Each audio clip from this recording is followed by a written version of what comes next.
done.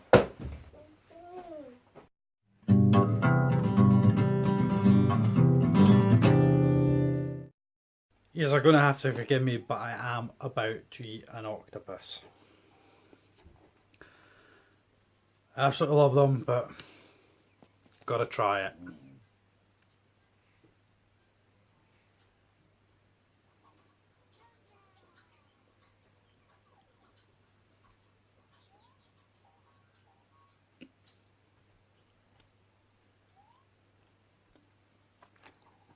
So good I might have another one. Hello, it's me, the Invertebrarian, and everybody's favourite Wee Man!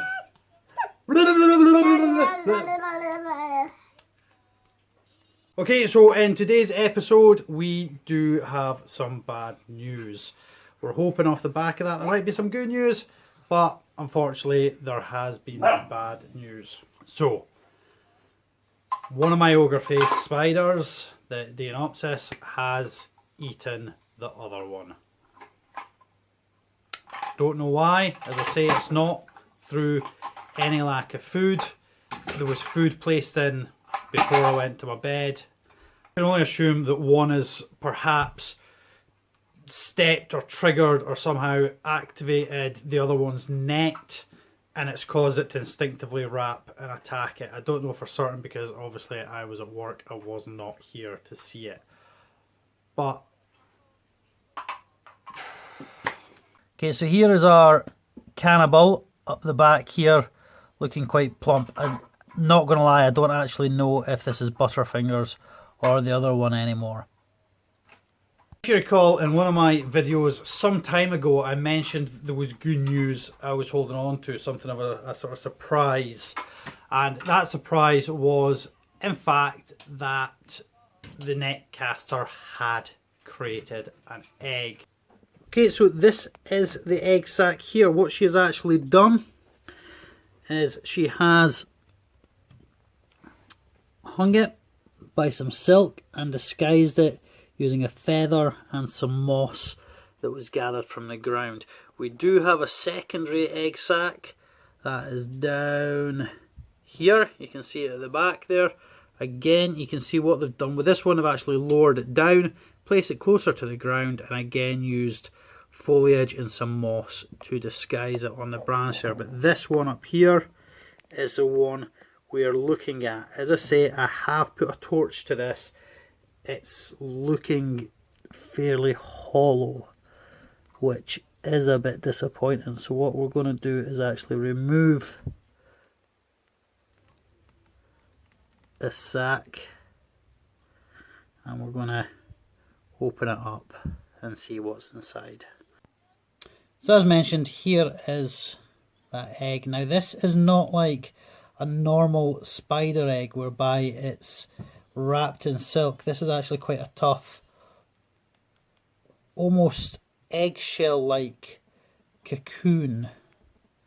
Again, I've put a torch to this and I'm not seeing really anything inside, which makes me fairly confident that it is just a dud sac. Otherwise I would be far more tempted to give it more time to hatch out. And as we can see, as mentioned, they've used decoration to hide it and suspend it from this very strong thread-like substance here. Obviously, just to be on the safe side, we do have a tub underneath, just on the off chance I'm totally wrong and something does come out of this. But it's very solid stock on the top there. So we're just going to, not entirely sure how we're going to get into this, because as I say, it is quite a hard shell-like substance. So the first thing we're going to perhaps try is the Wee Manny's scissors. So we'll just cut that top bit off there. And now the moment of truth. Very silky inside, so it's like silk on the inside and then a hard cocoon on the outside. But I'm looking in here and I'm not seeing any sign of movement, sadly. So I suspect this is an unsuccessful. Actually, what's this?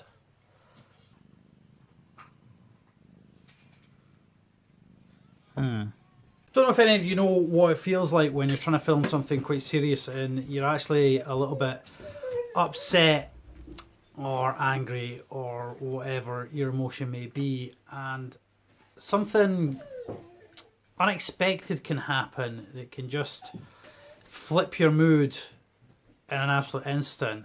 And coming up, the wee man did just exactly that. Just check this out.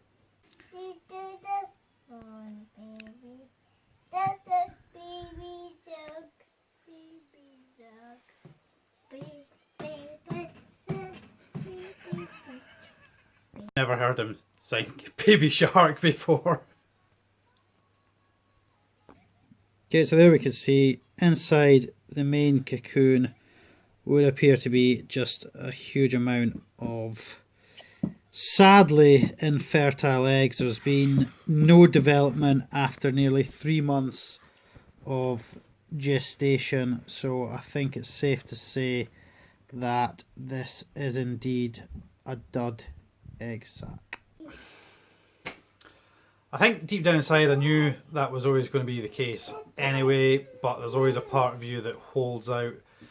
These were presumably wild caught females, and so I suppose the hope was there if they produced egg sacs that there was something in it, but you know, I think deep down inside I knew it wasn't really going to amount to much. That's been nearly 3 months of development, and they're nothing more than small yellow balls.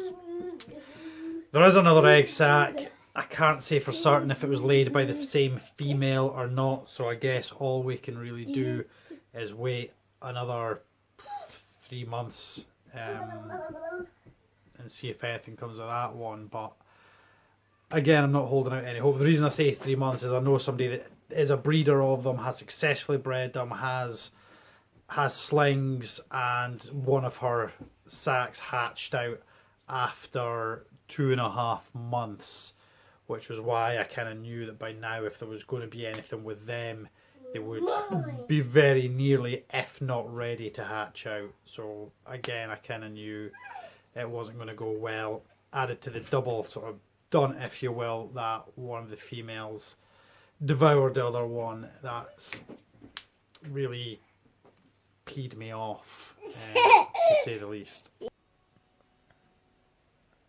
you like octopus too? Whoops.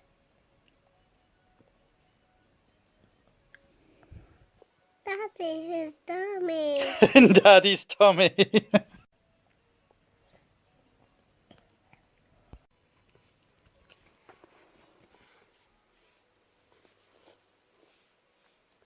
So that is us at the end of this video, and I felt it was somewhat my responsibility to share this with you. Exotic pet keeping is the most amazing thing I do. I absolutely love it, but it's not fair for people watching YouTube videos to think that it's all just fun feeding, funny clips, going to expeditions and buying lots of cool new pets and mystery packages and all that kind of stuff. Unfortunately, there's a lot of loss and a lot of internalization and a lot of guilt and trying to explain and justify and understand why particular things have happened, and it's so easy to let that affect your confidence in keeping these pets. But there's so many good times outweigh the bad times, and I'd really hoped for an amazing video of just opening up this sack and having loads of little babies pop out. Unfortunately, it's been an absolute nightmare. It's a dud sack and we've lost a female. But again, it's not fair of me not to share that information and to show that it doesn't always go according to plan. Things do go wrong, and we learn. We're constantly learning. We're learning all the time. Nobody's perfect. Okay, so it's really left for me to say is a bye-bye from me and a bye-bye from him. What are you going to say? Bye-bye, dude. Bye-bye, dude. Bye-bye, dude. We'll see you next time, hopefully for a much more upbeat and cheerful video. So it's a bye-bye. Bye-bye. Please do like, share, subscribe, and I love reading all the comments.